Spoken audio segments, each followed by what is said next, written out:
Vamos ouvir a palavra do Senhor. Quero convidar aqui o pastor Isley. Obrigado por aceitar o convite aí. Fique à vontade, tá, meu pastor? Hoje não trouxe a sogra com medo do pessoal mexer com ela na rua? Amém. Eu estava pronto para brincar com ela, mas não falhou dessa vez, né? Deus abençoe você. Queridos, graça e paz. É muito bom estar aqui, mais uma vez. Só triste é que o pastor Jackson está aí, baleado. Mas Jesus é bom. Eu estava ontem lá em Guarulhos, indo pregar. Quando eu cheguei na igreja, tocou o celular lá com a mensagem. Ele pedindo help. Eu fico até lisonjeado porque eu não sou daqui, mas me sinto daqui. Porque o pastor Jackson, ele é uma pessoa que eu aprendi a amar há muitos anos. Ele foi meu aluno de teologia, ele gostou. E aí ele foi para o mesmo lugar que eu me formei. Se formou também e hoje está com vocês aí na convenção também. Então eu fico muito feliz de vê-lo, de ver o progresso do seu ministério junto com a sua esposa, a pastora Andréa, de todos os demais irmãos que aqui estão, os pastores, pastor Tito, pastora Raquel, os demais pastores, pastoras. Que Deus continue abençoando sempre, sempre, sempre vocês, tá bom? Eu, de manhã, fiquei estudando, como ele me avisou ontem à noite, era mais ou menos 7 e pouco, aí eu fui correr hoje de manhã para poder estar ministrando. Deu trabalho, mas consegui. Eu gostaria que você... Muito obrigado, querido. Eu gostaria que você abrisse aí a sua Bíblia em Hebreus, capítulo 12. Eu quero pregar nessa noite sobre o que a cruz de Cristo nos ensina. Última ceia do ano, lá na igreja que eu congrego também mas o apóstolo, ele entendeu a necessidade local aqui e me liberou. Ele até mandou um abraço para o pastor Jackson. Eu trago um abraço lá do apóstolo Maurício, que é o líder lá, o pastor da nossa igreja, lá na Moca. Se um dia vocês estiverem passando por lá, Rua do Acre 383. Não estou pescando não, só se passar, tá? Aí que a pessoa está atrasada, fala, queria ouvir uma palavra, mas eu estou longe da minha igreja. É só ir lá, tá bom? Então vamos lá. Hebreus capítulo 12, verso de 1 a 3. Todos acharam? Diz assim: portanto, nós também, pois que estamos rodeados de uma grande nuvem de testemunhas, deixemos todo o embaraço e o pecado que tão de perto nos rodeia e corramos com paciência a carreira que nos está proposta.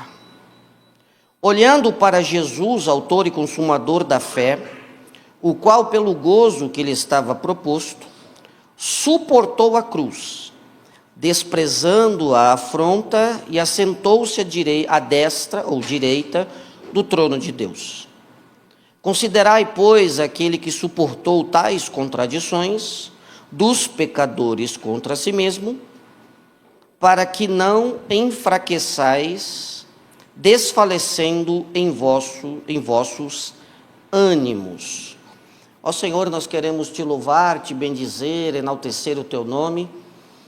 Obrigado por estar aqui, que o Senhor possa abençoar o pastor Jackson, curá-lo, Senhor, porque ele é muito importante para este local, ele é o anjo deste lugar, que o Senhor possa abençoá-lo, bem como a sua família. A mim é dado a incumbência de estar falando, apregoando a tua palavra. Como o Senhor tem feito há muitos anos, que não seja diferente hoje. Que o Senhor possa me usar por pura misericórdia, que o Senhor derrame sobre mim a tua unção, a tua graça, e acima de tudo que o teu povo que aqui está, possam estar atentos ao teu falar. Toda distração, todo sono, tudo que não provém de ti, toda inquietação, eu já repreendo no nome que está acima de todo nome, nome de Jesus. Toda artimanha de Satanás contra este culto, neste exato momento, está repreendido. Que os teus anjos, que são ministradores de bênção, possam estar aqui ministrando aos teus servos também. Sê conosco, nos abençoando no nome de Jesus, e que o Senhor cresça e o que diminua nesse momento, em teu nome, Jesus. Amém. Queridos,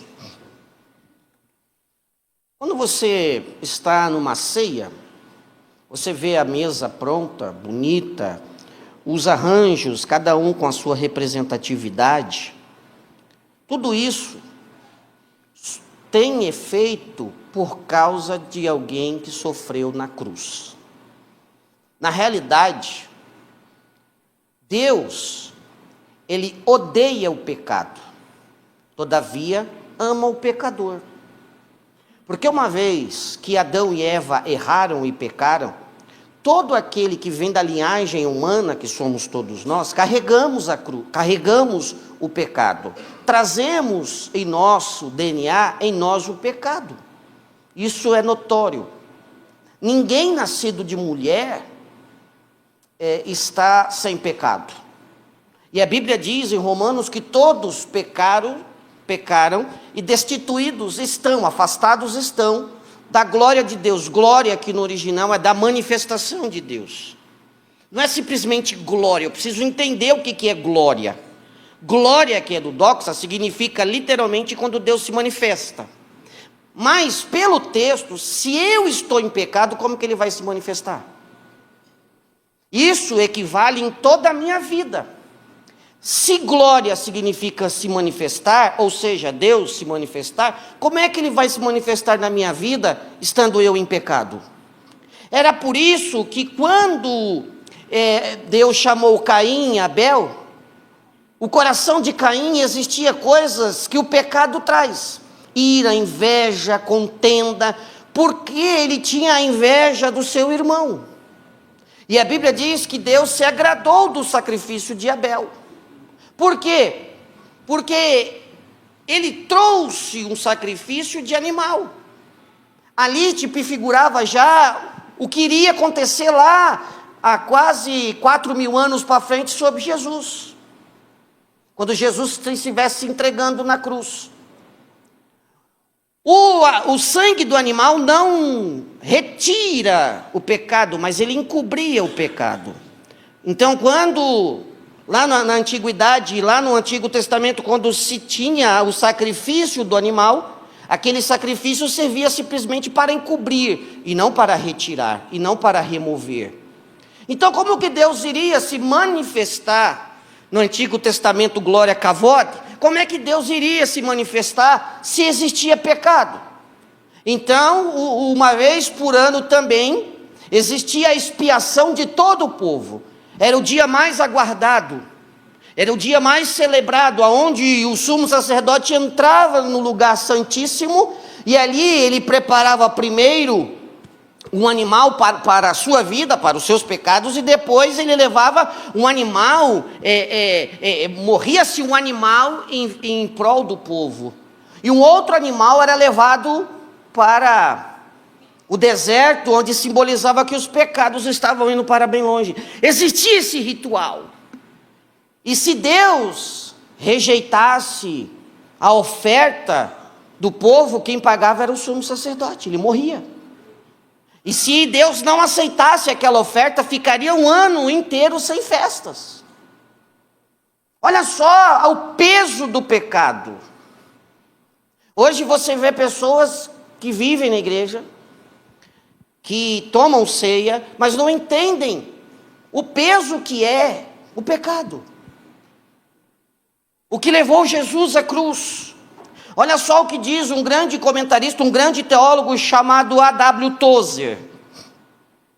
A cruz de Cristo é o único lugar onde a ira de Deus e o amor de Deus se encontram de forma completa e perfeita. O ódio e o amor. A cruz, ela é o centro da vida, da fé cristã. A cruz vazia, não a cruz com alguém lá pendurado, não, nós celebramos a cruz vazia, porque ele não está mais lá. Ela simboliza o maior sacrifício e o amor mais profundo já demonstrado. A Bíblia vai dizer um pouquinho mais para frente, eu vou falar sobre isso, mas eu já vou adiantar, que Deus nos amou quando ainda éramos inimigos dele. Só para vocês terem uma ideia, na cruz encontramos respostas para muitas de nossas necessidades e lições que nos transformam. A cruz tem que te transformar, meu irmão. A cruz precisa me transformar, porque se eu sou de uma igreja, se eu pertenço a uma igreja, eu não carrego simplesmente o nome da minha igreja, da minha instituição. Eu preciso carregar o nome daquele que me salvou, e o nome dele é Jesus. Viver sob a cruz significa que todos os aspectos da vida da comunidade cristã são moldados e coloridos por ela. É a cruz que dita como é que nós devemos nos portar, como nós devemos ser moldados. A cruz não somente invoca a nossa adoração, ela nos capacita a desenvolver uma autoestima equilibrada. Mas ela também dirige a nossa conduta em relação com os outros, incluindo os nossos inimigos. Se você se diz de Jesus, você precisa saber lidar com quem você ama e com quem te odeia. Não é fácil ser cristão. É a coisa mais difícil que tem, é você se tornar cristão. Porque a Bíblia diz assim: se você sabe que você tem alguém que te odeia, que não gosta de você, você tem que dar um copo com água, se ele tiver sede. Mas se essa pessoa tiver com fome, você tem que pegar um prato lá da sua casa e trazer para ele comer também. Porque o cristão nunca pode pagar o mal com o mal, porque nós somos regidos pela cruz. E na cruz, Jesus disse, como eu vou falar um pouquinho adiante: Pai, perdoa-os, eles não sabem o que fazem. Jesus podia naquele momento mandar que os anjos destruíssem aqueles que estavam crucificando ele, mas ele não fez, porque ele veio a essa terra para perdoar. É muito difícil você passar na terra, você viver com alguma coisa preso no seu coração em relação a alguém. E tem uma coisa que nós precisamos entender: se eu feri o pastor Jackson e eu pedi perdão para ele, se ele não me perdoar, o problema é dele, não é mais problema meu. Uma vez que eu pedi perdão, acabou o assunto, morreu, não tem mais o que falar. Se ele não quiser me perdoar, ele não pode orar. Se ele não quiser me perdoar, ele não pode adorar. Se ele não quiser me perdoar, ele não pode passar pela mesma cruz que eu estou passando. Por quê? Porque Jesus disse que se eu não perdoar os homens, Deus não me perdoa. É sério. Isso é sério. Quando nós olhamos para a cruz, nós precisamos entender que as coisas são sérias. E nós então devemos ser imitadores de Deus, como filhos amados, e andar, repita comigo, em amor. Ué, quem anda em amor perdoa. Porque se você perdoar não é esquecer. Perdoar é não deixar aquilo te ferir. Tem que perdoar, irmão. Porque o perdão é o caminho que te liga até Deus. Se você não perdoa, você está quebrando o caminho que te leva a Deus. Por gentileza, vamos ler Efésios, capítulo 5, verso 1 e 2. Olha só o que diz Efésios, capítulo 5, verso 1 e 2. Sede, pois, imitadores de Deus, como filhos amados, e andai em amor. Como também Cristo vos amou e se entregou a si mesmo por nós, em oferta e sacrifício a Deus, em cheiro suave. Ele se entregou. Já pensou se ele fosse me perguntar: você vai me perdoar? Não, então eu não vou morrer por você. Você vai me perdoar? Não, então eu não quero nada com você. Já pensou se fosse assim? Eu te perdoo, mas eu não quero nada com você. Eu te perdoo, mas não olha mais na minha cara. Eu te perdoo, mas não fala mais comigo. Que perdão é esse? Mais do que isso, devemos exibir em nossos relacionamentos a combinação de amor que caracterizou a sabedoria de Deus na cruz. Então vamos agora entender o que a cruz nos ensina. Como a cruz pode moldar a minha vida. Primeiro, repita comigo, a cruz nos ensina sobre o amor incondicional de Deus. Por gentileza, é um versículo muito simples, que todo mundo sabe, mas eu gostaria que colocasse na tela, desculpa a minha presunção. João 3,16. Quem aqui não conhece João 3,16? Esse versículo Jesus está debatendo com Nicodemos. Olha só o que está escrito.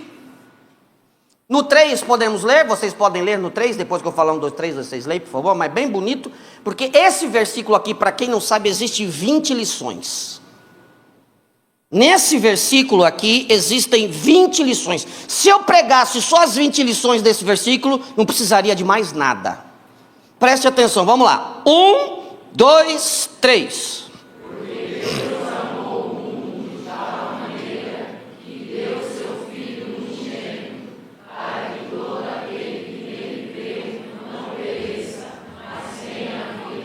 Versículo simples. Mas nesse versículo contém 20 verdades. Primeiro, deixa o versículo aí, olha lá. Por quê? Repita a maior explicação. Deus, o maior ser, amou o maior sentimento. Quando eu falar, vocês repetem só o segundo, tá? Amou, eu vou falar o maior sentimento, você repete só o maior sentimento. Amou o maior sentimento. O mundo, a maior entidade. De tal maneira, a maior intensidade. Que a maior consequência. Deu a maior ação. Seu a maior integridade. Filho a maior dádiva. Unigênito a maior procedência. Para que a maior finalidade. Todo a maior totalidade. Aquele a maior individualidade. Que nele a maior segurança. Crer a maior simplicidade. Não pereça a maior promessa, mas a maior diferença. Tenha a maior posse, a vida o maior dom, eterna a maior duração. 20 verdades do maior versículo da Bíblia. É o que Jesus falou para Nicodemos. Então o que nós encontramos aqui? O sacrifício de Jesus foi motivado pelo amor eterno de Deus. Então a cruz é a demonstração clara do quanto Deus nos ama, a ponto de entregar seu próprio filho para nossa salvação. Não é só apenas o seu próprio filho, é o seu único filho. Para você ter uma ideia, em 1 Pedro capítulo 2, se me falha a memória, diz que a vinda de Jesus à terra já tinha sido combinado lá na eternidade. O homem não foi o plano A de Deus, o plano A de Deus é Jesus. Quando o homem erra, quando o homem peca, Pedro diz que Deus já tinha, lá atrás, já visto o sangue do seu filho. Então Deus não me destinou para o inferno. Deus não te destinou para o inferno, Deus te destinou para o céu. Só que para ir para lá você precisa do seu passaporte espiritual carimbado. para onde você vai. E o carimbo que vai no seu passaporte espiritual é o sangue de Jesus Cristo. Porque o sangue de Jesus nos purifica de todo e qualquer pecado que nós venhamos a cometer. Os pecados que nós vamos cometer lá, eles já estão perdoados. Mas isso não me dá liberdade para pecar. Paulo fala sobre isso. Paulo condena a libertinagem. Não é disso que a Bíblia está falando. Esse amor é estendido a todos sem exceção. Deus ama o branco, o negro, o amarelo. Deus ama o culto, o incauto. Deus ama o doutor, Deus ama a faxineira, Deus ama quem tem escolaridade, Deus ama quem não tem. Isso não é importante para Deus. Isso pode ser importante para algumas igrejas, para alguns pastores, mas para Deus o que importa é se você quer Jesus. Isso que importa. E a partir do momento que você aceita Jesus, você passa então por um processo de santificação. E nesse processo de santificação, você começa também a receber dons. E Romanos 11:29 vai dizer que quando Ele te der alguma coisa, Ele não toma. Se Deus te deu algum dom, Ele não toma, porque a Bíblia diz em Romanos 11:29 que os dons de Deus são irrevogáveis. É por isso que você vê gente desviada da igreja com dom. Quantos de vocês eu mesmo encontrei já bêbado que veio profetizar isso e cumpriu? Por quê? Porque uma vez ele foi crente, ele quis se desviar, ele não quis mais ir para a igreja, mas a Bíblia tem que se cumprir. Se Deus deu um dom para ele, Deus não tira esse dom, Deus não vai tirar esse dom. Onde nós encontramos isso? Nas parábolas dos talentos. 5 para 1, 2 para 1 e 1 para 1. Ele não tira. Somos nós que vamos granjear esses talentos, esses dons. Então, a cruz de Cristo mostra que isso é para todos, até para o muçulmano, até para as pessoas que vêm da linhagem do irmão de Isaac. Não importa quem somos, o que fizemos. Por gentileza, Romanos 5:8. Olha só o que diz Romanos 5:8. Mas Deus prova o seu amor para conosco em que Cristo morreu por nós, sendo nós ainda pecadores. Eu já vi gente se entregando totalmente bêbado na igreja. E depois que mas a gente não pode fazer apelo para bêbado. No domingo, eu conheço a história de um pastor que foi colocado numa igreja que não tinha mais membro. Não tinha mais membro na igreja. E o pastor presidente falou, vai para lá. Ele não questionou, ele falou, eu vou. Chegou lá, entrou ele, e detalhe, ele não era casado ainda, ele entrou sozinho. Ele pegou a harpa e começou a cantar, cantou 3 hinos, tirou oferta, fez a pregação, fez o apelo, e naquela época as igrejas pentecostais tinham o costume de colocar um tapume. Quando ele fez o apelo, saiu bêbado do tapume e falou, eu quero Jesus. Ele ficou ouvindo a mensagem inteira atrás do tapume. O pastor fez a oração confessionária, ele confessou Jesus. No dia seguinte entrou ele mais 20 pessoas. Ele trouxe 20 pessoas da igreja, da casa dele, porque as pessoas ficaram atônitas de um bêbado que agora já não bebe mais e está falando de um tal de Jesus que cura, um tal de Jesus que liberta, um tal. Então as pessoas começaram, irmãos, aquela igreja em questão de 2 meses já tinha mais de 100 pessoas. Aquele bêbado trouxe mais de 100 pessoas para a igreja. O que é isso? Deus ama a todos incondicionalmente, não importa o estado que você esteja, não importa onde você esteja. Quer Jesus? Ele morreu de braços abertos para trazer você para a igreja, para você ter vida e vida com abundância.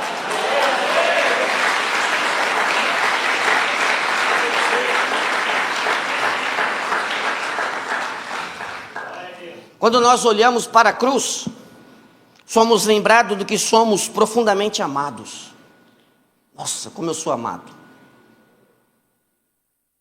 Ele morreu por mim quando eu não era inimigo dele ainda.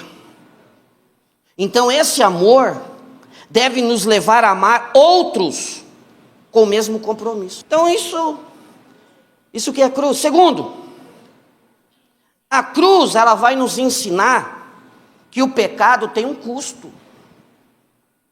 Para você estar sentado aí bonitinho, cheio da presença de Deus, teve um custo. Alguém precisou pagar esse custo. E aí eu fico me perguntando como é que tem pessoas que se desviam. Como é que tem pessoas que não querem mais saber de Jesus.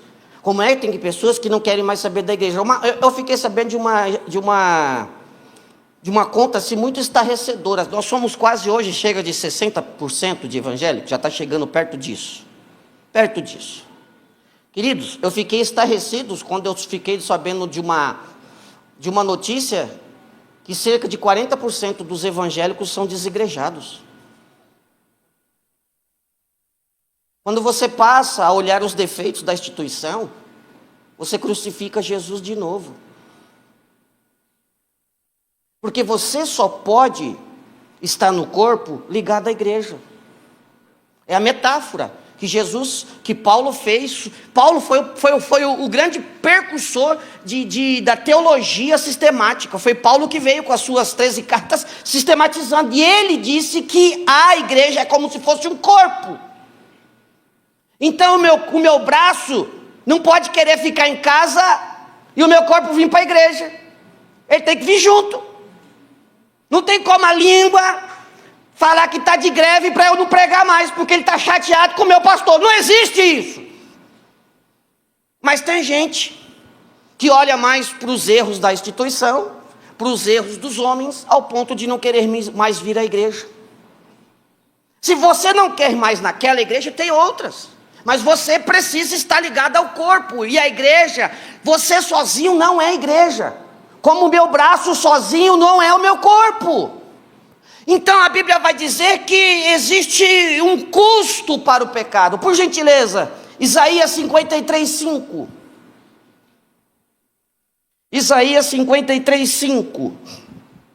Diz assim: mas ele foi ferido por causa das nossas transgressões, e moído por causa das nossas iniquidades. O castigo que nos traz a paz estava sobre ele, e pelas suas pisaduras fomos sarados. Então aquilo que era para acontecer conosco, aconteceu com ele. Irmão, você sabe o que é ser moído? Quem aqui já tomou caldo de cana? Quem aqui já viu moendo a cana? É aquilo ali. Você queria passar por isso? E tem gente que diz que não estou aguentando. Lembra desse versículo? E a Bíblia vai dizer que Deus se agradou em fazer Jesus passar por isso. Para você ter uma ideia, o Messias visto na literatura judaica em cima desse versículo. A sinagoga da época de Jesus aplicava ao Messias 456 passagens do Antigo Testamento, das quais 75 foram registradas no Pentateuco, 243 dos livros dos profetas e 138 das partes da Bíblia hebraica. Então o Messias, para estar como precisava, tinha que cumprir esse papel, e Jesus cumpriu esse papel. Jesus cumpriu vírgula por vírgula da lei. As orações que ecoavam nas sinagogas eram, olha só o que eles oravam: ó Senhor, eles pediam a Deus insistentemente: faz germinar o renovo do teu servo Davi e restabelece o teu reino em nossos dias. E Jesus veio e eles não quiseram. E quando nós o aceitamos, nós somos enxertados, somos colocados na videira, que é Israel. Nós então nos tornamos o Israel de Deus. Olha que coisa linda. A Bíblia vai dizer em João que ele veio para os seus, mas os seus não o receberam. Mas para aqueles que o receberam, deu-lhes o direito de serem feitos filhos de Deus. Então, a Bíblia, eles queriam um renovo. Quando Israel rejeita Jesus, Ele abre a possibilidade para que os gentios entrassem.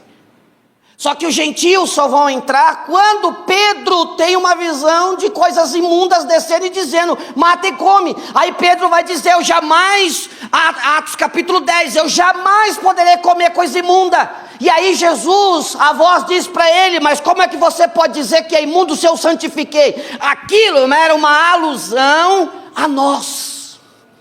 Nós somos santificados. Nós temos o direito de sermos feitos filhos de Deus. Nós temos o direito de ser usado por Deus. Nós temos o direito de ter o nosso nome escrito no livro da vida. Nós temos o direito de sermos cheios do Espírito Santo, porque os judeus rejeitaram. Se eles rejeitaram, nós vamos querer tudo que Deus tem para nós. Tudo que Deus tem para nós, nós vamos querer. Porque nós somos o Israel espiritual de Deus. Nossa rebelião aparece a maneira mais absolutamente dura e cáustica como temos vivido em oposição a Deus. Na cruz, as nossas iniquidades aparecem. Os nossos pecados são deliberados, pensados, proclamados, lucubrados ou dedicados, determinados, decididos e praticamente conscientes. Repita comigo, o pecado tem um custo alto. Se o pecado tem um custo alto, se eu peco deliberadamente, será que esse pecado não traz consequência? Eu não estou dizendo que ele não será perdoado, mas existem pecados que a Bíblia vai dizer que é para a morte. E o pecado para a morte é morte espiritual. Repita comigo, espiritual. É a morte espiritual. E existe pecado que não tem perdão, que é a blasfêmia contra o Espírito. E o que é a blasfêmia do Espírito? É quando você atribui o poder que Deus está fazendo a entidades malignas. Porque Jesus cura um rapaz surdo e mudo, que ele não conseguia então falar, Jesus cura ele, e os escribas e fariseus dizem para Jesus, apontam para Jesus, que ele fazia aquilo por Beelzebu, ou chefe, ou seja, o chefe dos demônios. Esse é o pecado que não tem perdão. Mas todo pecado tem consequência. E as pessoas estão esquecendo que pecado traz consequência. As pessoas acham que não, vou pecar porque amanhã Jesus me perdoa, mas dependendo do seu pecado tem uma consequência muito grande. Então Jesus sofre no nosso lugar para pagar a dívida que nunca poderíamos pagar. Ainda que você vendesse tudo, você não conseguiria pagar. Pecado aqui, que Jesus morreu, é um pecado que não se consegue pagar com dinheiro. Repita, com dinheiro. Não tem como você pagar com dinheiro, porque ele é espiritual. E as coisas espirituais precisam ser feitas com espirituais. Então Jesus tinha que morrer, alguém tinha que morrer. Mas não é qualquer pessoa, porque senão a gente podia crucificar, escolher um aqui e falar, vai para a cruz. Não, mas eu não quero, não, precisa pagar o pecado da gente, vai para a cruz. Então a gente podia pegar e crucificar alguém. Mas não é assim. Porque para ser crucificado tinha que ser uma pessoa inocente, sem pecado. A coisa mais difícil que tem é quando um pecador começa a apontar o pecado do outro. Jesus deve dar risada. Não estou acreditando. Lembra de João capítulo 8? Trouxeram a mulher pega em ato de adultério. E naquela época, eu acho que eu já falei isso aqui, ela vinha com a parte de cima descoberta, ela vinha com os seios descobertos. E a Bíblia diz que Jesus está escrevendo no chão, né, pastor Jacques? Está escrevendo no chão. Aí tem os entendidos que diziam que Jesus escrevia no chão. Irmãos, está lá em Jeremias. Jesus estava escrevendo no chão os pecados deles. E por que Jesus foi tão manso e tranquilo? Porque ninguém faz sexo sozinho. Se trouxeram a mulher, cadê o homem? Então Jesus está esperando também, calmamente, trazer o homem. Mas aí alguns teólogos vão dizer que não podia trazer o homem, porque o homem poderia ser um dos fariseus. E fariseu não entrega outro fariseu. Fariseu põe o dedo na cara do outro e fala do pecado do outro, mas o pecado dele ele passa o pano. Fariseu acusa o outro, mas se esconde atrás dos seus pecados. E a Bíblia vai dizer então que Jesus levanta a cabeça e diz assim: vamos fazer o seguinte, porque eles diziam, e tem pecador que para apontar os outros usa até a Bíblia. Mas está escrito, pastor, está escrito. A lei de Moisés manda matar, Jesus falou, está certo. Está tudo certinho. Mas vamos fazer assim, quem não tem pecado, por que Jesus falou isso? Quem não tem pecado? Porque uma vez que eu também não trouxe o outro pecador, eu sou conivente.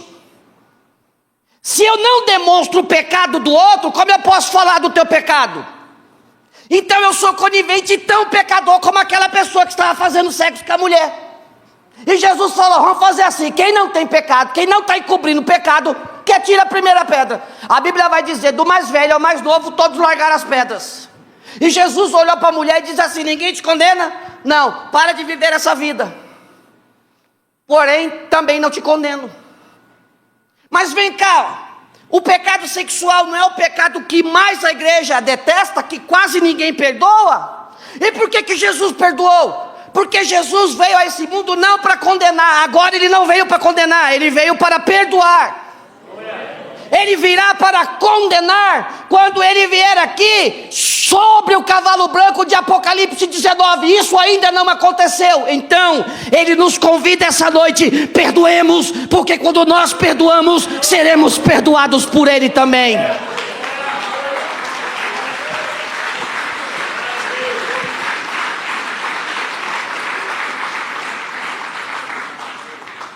Repita comigo, a cruz mostra a gravidade da rebelião contra Deus.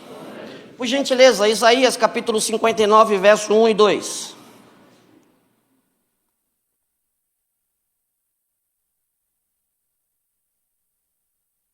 Olha só, preste atenção nesses versículos, por favor.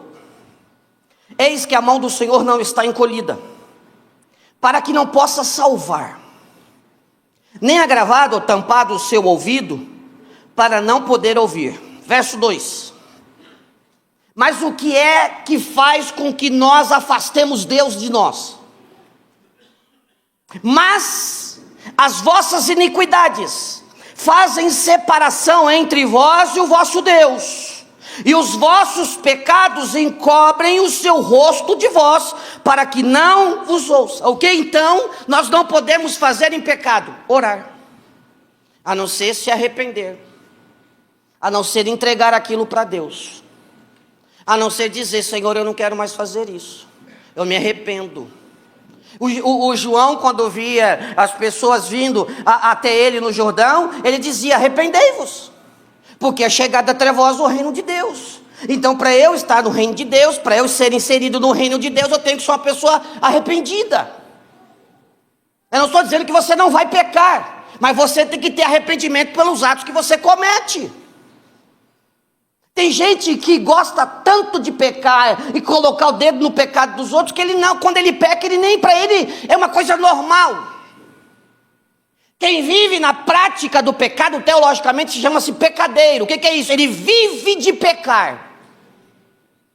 Irmão, tem uma mulher aí, que saiu da igreja, que a igreja tirou dinheiro dela, e ela, esses dias, dizendo que o corpo dela glorifica Jesus. E ela esses dias estava fazendo, como crente, ela estava fazendo programa, gravando pornô com 8 homens, foi parar no hospital, e dizendo que é crente.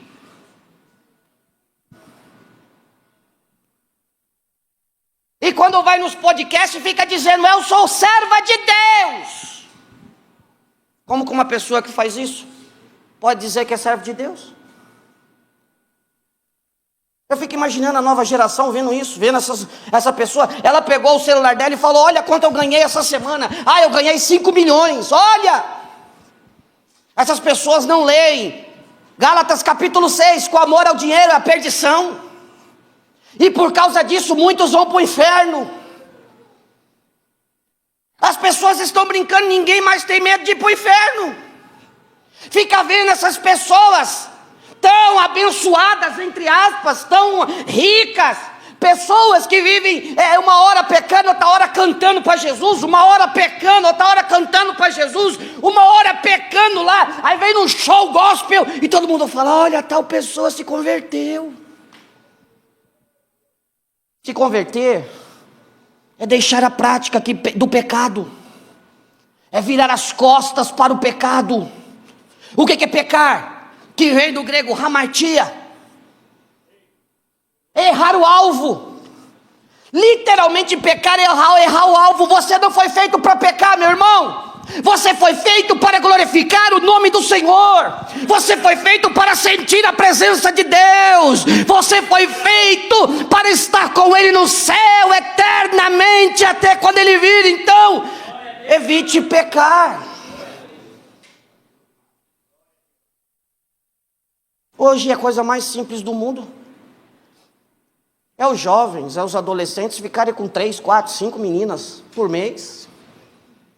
A menina passar na mão de um, passar na mão do outro. Será que isso glorifica a Deus?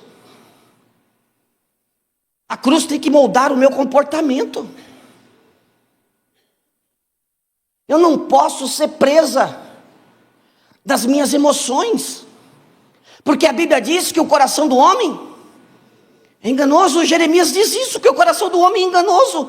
Se o coração do homem é enganoso, por que eu vou viver à mercê das minhas emoções, se as minhas emoções não são equilibradas?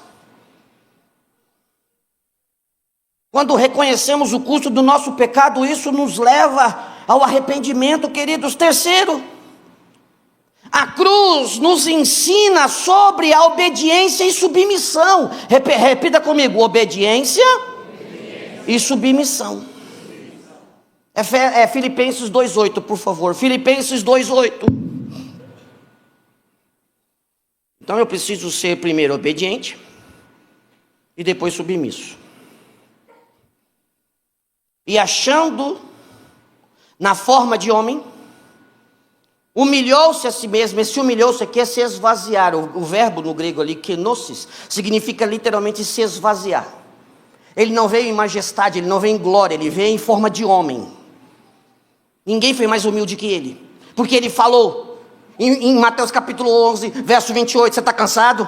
Pode vir após mim, porque eu vou tirar de você esse cansaço, eu vou tirar de você esse peso, porque vinde a mim todos vós que estáis cansados, sobrecarregados, e Ele vai nos aliviar. Só Ele pode nos aliviar, ninguém mais pode nos aliviar. Então, humilhou-se a si mesmo, sendo obediente até a morte. E não foi qualquer morte, foi morte de cruz. Então Jesus, Ele obedeceu ao seu Pai até a morte. E irmãos, aquilo era a coisa mais horrenda que alguém poderia sofrer, era a morte de cruz.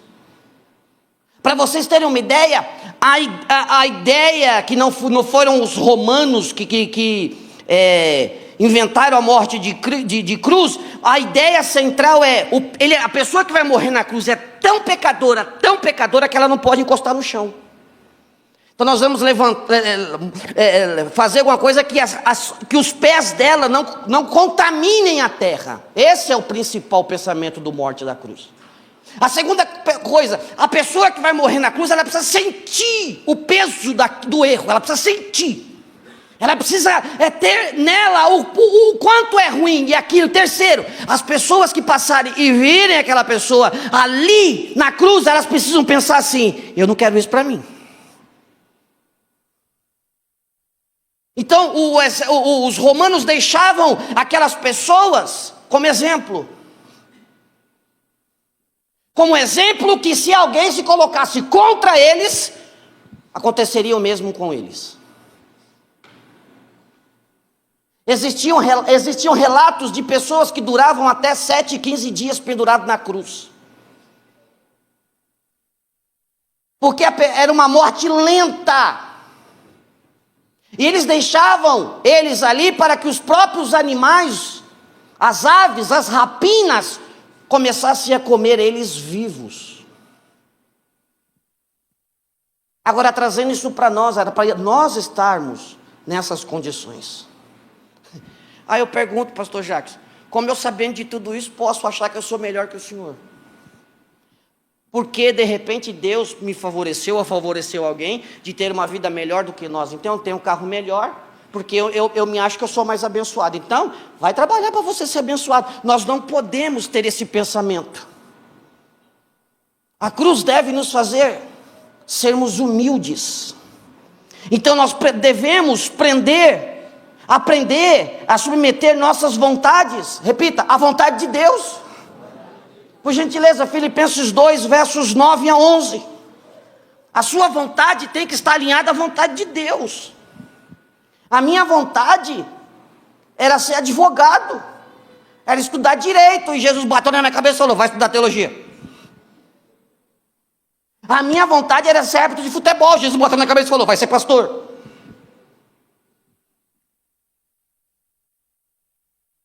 E aí eu te pergunto, se você é servo, quem é que manda na sua vida? Quando Paulo diz que nós somos servos de Cristo como obreiros, o verbo que está ali, são de remadores da terceira classe, da pior classe que tem no navio, só serve para remar, não serve para mais nada. E como a gente vai se sentir porque Deus está usando a gente na prédica? Porque Deus está usando a gente para revelar, porque Deus está usando a gente para isso ou para aquilo, por que a gente está se sentindo? Sendo que Paulo vai dizer que nós somos servos de terceira classe. Aí você tem gente que para cantar, 63 mil na conta e não vai. Está tudo certo. Só tem esses valores exorbitantes porque tem quem paga. A hora que cortarem, o show acaba. Antes de ler, vamos pensar aqui num negócio aqui. Jesus, quando está com 12 anos, ele foi aonde? Jesus com 12 anos foi aonde? Fala, no templo. Aí ele chegou lá e tinha, naquela época, o doutor, ele sentava numa cadeira, a cadeira dele era giratória, e as pessoas ficavam ao redor dele, fazendo pergunta. Então, a pessoa pergunta aqui, ele vira a cadeira, tá. A pessoa pergunta lá, ele vira a cadeira. A pessoa aqui, ele vira a cadeira e vai virando a cadeira. Chegou uma hora que a cadeira não virava mais. Mas na realidade, aquela cadeira era para ter sido dada para Jesus. E não foi dada. Se aquele doutor que estava inquirindo Jesus, como que eu vou ganhar dela? Se aquele doutor fosse humilde, ele daria a cadeira para Jesus. Aí quando Jesus está com 30 anos, ele vai no templo, vê que nada mudou, o que ele faz? O que ele faz? Quando ele vê aquela bagunça, aquela corrupção, aquilo, o que Jesus faz? Vira tudo. Aconteceu alguma coisa? Mudou alguma coisa? Não. Porque o pior cenário que tem é o religioso. E pasmem vocês, Jesus não virou as mesas uma vez só não, só foram duas. E o que aconteceu? Nada. Aí tem gente que faz assim, mas por que Jesus não vem? Por que Jesus não escancara o pecado? Por que Jesus não tira do cargo? Porque não vai mudar, irmão.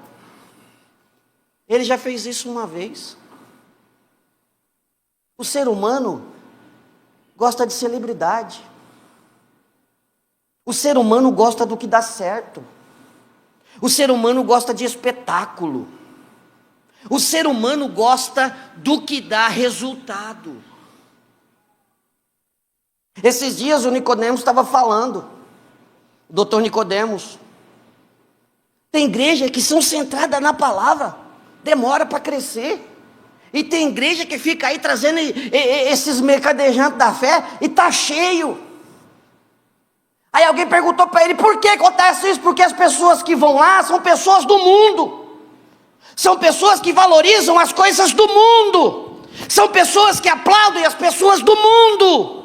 Porque aonde existe santidade, nós sabemos que não podemos brincar. Onde Jesus está, nós sabemos que a coisa é séria. E se a coisa é séria, não é do jeito que a gente quer, é do jeito que Ele quer. Como eu vou frequentar um lugar onde eu sei que Ele vai revelar o meu pecado?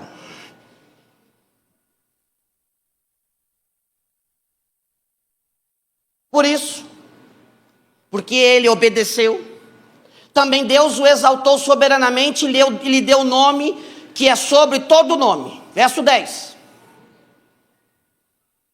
Para que ao nome de Jesus se dobre todo o joelho dos que estão nos céus, na terra e debaixo da terra.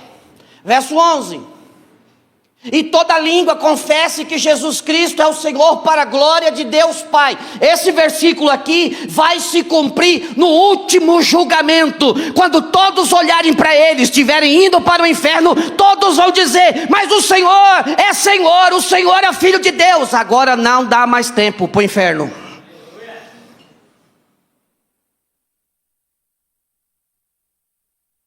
Existe uma briga entre os teólogos. Não é que ela não está gostando não, tá? Que ela toma muito remédio, precisa ir no banheiro. Né, pastor Jacques? Não tem gente que fala: nossa, a coisa está feia. Né? Estou falando de pecado, não vamos deixar a pessoa pecar, né, pastor Jacques?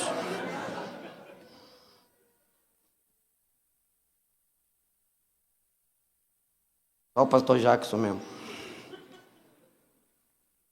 Quarto, vamos correr aqui, vai. Quarto. A cruz nos ensina sobre perdão. Por favor, Lucas 23, 34.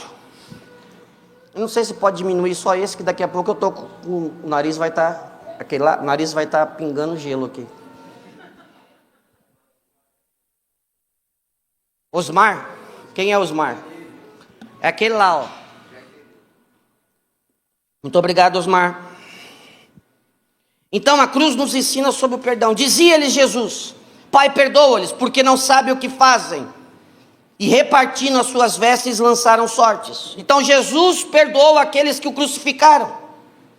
A cruz é um lembrete poderoso do que o perdão é central à nossa fé. Se você entra nessa igreja, se essa cruz que está aqui é meramente enfeite, nada vai falar o seu coração. Mas toda vez que você entrar aqui, você precisa entender que alguém ficou no seu lugar para que você possa perdoar. Porque se você não perdoar, já pensou se Jesus te colocar na cruz?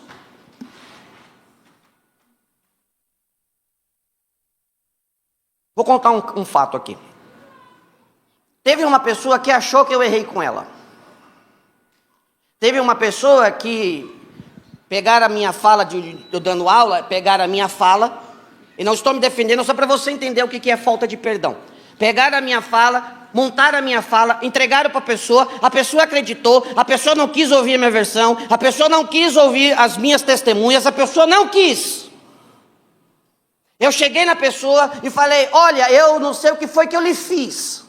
Você não me deu chance de explicar ou me defender. Mas a Bíblia diz que como a senhora está chateada comigo, eu vim aqui lhe pedir perdão. Eu não sei o que eu fiz, eu não sei o que falaram, eu não sei o que lhe disseram, mas eu estou aqui de prontidão lhe pedindo perdão. A pessoa bateu a porta do carro, baixou o vidro e falou: sai de perto de mim. No final de 2015, lá fui eu, com um buquê de flor, mandei buquê de flor para a pessoa, fiquei sabendo que jogou no lixo. Eu gastei dinheiro à toa, né? Devia ter dado para ela, né? Tá vendo você errado, nem mim. E aí, no dia 31 de dezembro de 2015, fui eu lá falar com a pessoa. Peguei minha esposa, peguei meus filhos, fomos lá falar com a pessoa. A pessoa falou: eu vim aqui novamente dizer para a senhora que eu não sei o que eu lhe fiz, mas eu estou lhe pedindo perdão. Você não presta, você não vale nada, você é isso, você não sabe ser pai, você não sabe ser marido, você não sabe ser pastor. Meu Deus do céu, eu pensei que eu estava ruim, mas não pensei que eu estava morrendo espiritualmente. A minha esposa interpelou ela, falou: meu esposo não é assim não, eu sou casado com ele há quase 30 anos, ele não é assim não. Não. E por que eu não me defendi? Porque Jesus disse que eu tenho que perdoar. Eu não tenho que me defender, a pessoa não quer me ouvir. Por que eu vou perder tempo com quem não quer me ouvir? Eu saí dali com a minha mente tranquila. Eu não fiz nada, ainda que tivesse feito, eu estou pedindo perdão. E aí, essa pessoa, isso aí que ela falou para mim, eu só vou te perdoar porque eu sou obrigada. Mas eu não quero olhar na sua cara e não quero que você nunca mais dirija a palavra a mim. E é só.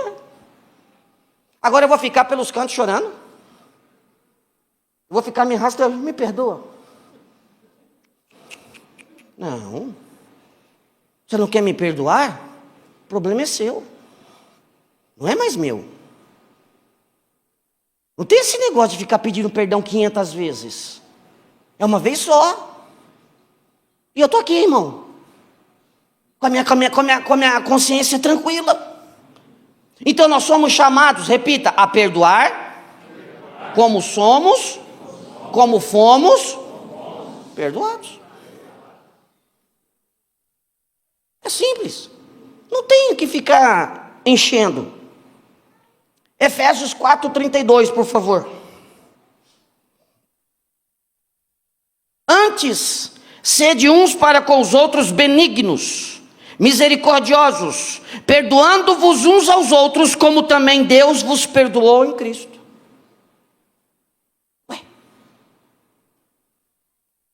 Quinto, a cruz nos ensina sobre a vitória sobre o sofrimento. Colossenses 2,15, despojando os principados e potestades, os expôs publicamente e deles triunfou em si mesmo.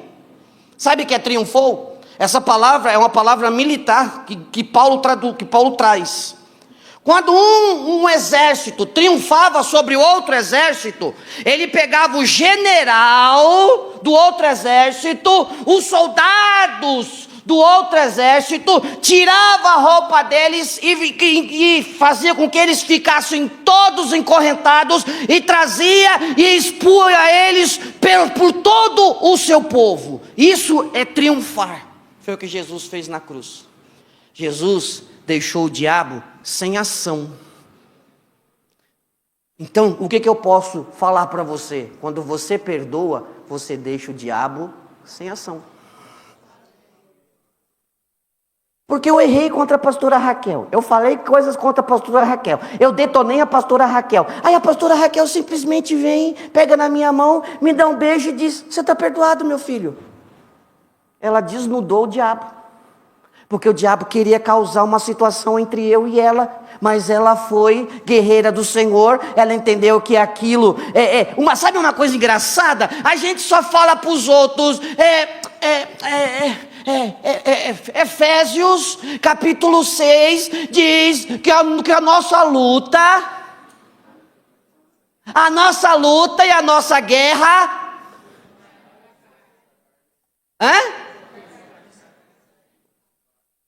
Vocês sabem o versículo, vamos lá.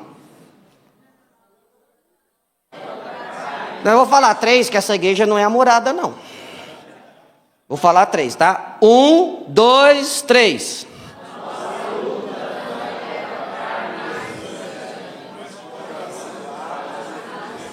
Mas é contra principados e potestades. Se os principados e as potestades estão atuando na vida dele, eu simplesmente digo: eu te perdoo, e cai aquilo, e o nome do Senhor é glorificado nas nossas vidas, porque nós estamos treinando para ir para o céu. Mas eu não vou te perdoar, eu não vou te perdoar, mas eu quero ir para o céu. Que céu que você está indo?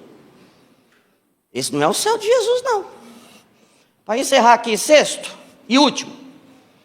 Repita: a cruz nos ensina sobre a esperança da ressurreição. Romanos 6:5, porque se fomos plantados juntamente com ele na semelhança da sua morte, também o seremos na da sua ressurreição. Então todas as pessoas que já morreram estão esperando o quê? Por quê? Porque foram perdoadas. Porque exerceram o ministério. Então a cruz não foi o fim, mas o caminho para a ressurreição. Assim como Jesus ressuscitou, nós também temos a esperança de uma nova vida. Repita: nova vida. Olha só o que diz 1 Coríntios 15, 20 a 23. Mas de fato Cristo ressuscitou dentre os mortos, e foi feito as primícias dos que dormem. Porque assim como a morte veio por um homem, também a ressurreição dos mortos veio por um homem. Porque assim como todos morreram em Adão, assim também todos serão vivificados em Cristo. Mas cada um por sua ordem: Cristo a primícia, depois os que são de Cristo na sua vinda. Posso pôr a igreja de pé, pastor? Fique em pé, por gentileza.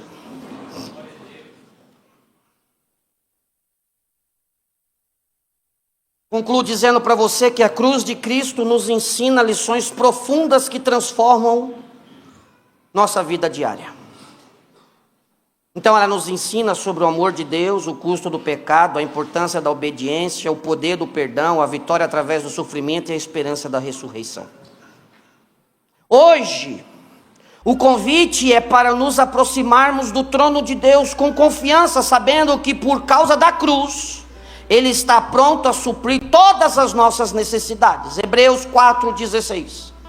Cheguemos, pois, com confiança ao trono da graça, para que possamos alcançar misericórdia e achar graça, a fim de sermos ajudados em tempo oportuno. Desejo te fazer um convite. Se você ainda não se entregou ao amor manifestado na cruz, o Senhor te chama hoje. Aceite o sacrifício de Cristo, experimente o perdão e caminhe na nova vida que só Ele pode te oferecer. Feche os teus olhos. Senhor, nós te louvamos e te bendizemos. Eu quero te louvar por esta oportunidade que tive aqui nessa noite de explanar a tua palavra. A Bíblia diz que os anjos queriam fazer isso, mas o Senhor entregou essa tarefa a seres como nós, falhos, pecadores, mas redimidos pela tua morte vicária. Que esta mensagem, que esta prédica, que esta pregação possa surtir efeito no decorrer desta semana.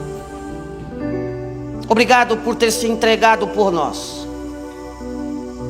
Obrigado por ter nos amado, porque a Bíblia diz que o Senhor nos amou primeiro. Obrigado pelo plano da salvação que o Senhor teve nas nossas vidas. Mas nesse momento eu quero também te pedir por aqueles nossos parentes que ainda não fazem parte do teu reino. Que o Senhor possa ter misericórdia. Meu pai tem 76 anos. E são 20, quase 30 anos lutando para que ele entregue a sua vida a ti. Assim como o meu pai, existem muitas pessoas que têm parentes que eles não querem que essas pessoas fechem os olhos sem se entregar a ti. Ainda que não seja nós o caminho, mas usa alguém, Senhor, para fazer com que eles entendam que a melhor escolha da vida é entregar a vida para ti. Que o Senhor possa nos ouvir nessa noite. Nós saímos daqui engrandecidos e agradecidos. Engrandecidos porque o Senhor falou conosco, agradecidos porque a tua palavra nos limpou. Obrigado por esta igreja. Obrigado, Senhor, por este povo e por aqueles que estarão nos assistindo posteriormente. Continue conosco. Esse é o nosso pedido, no precioso nome de Cristo Jesus. Deus vos abençoe. Até uma outra oportunidade, querendo Deus.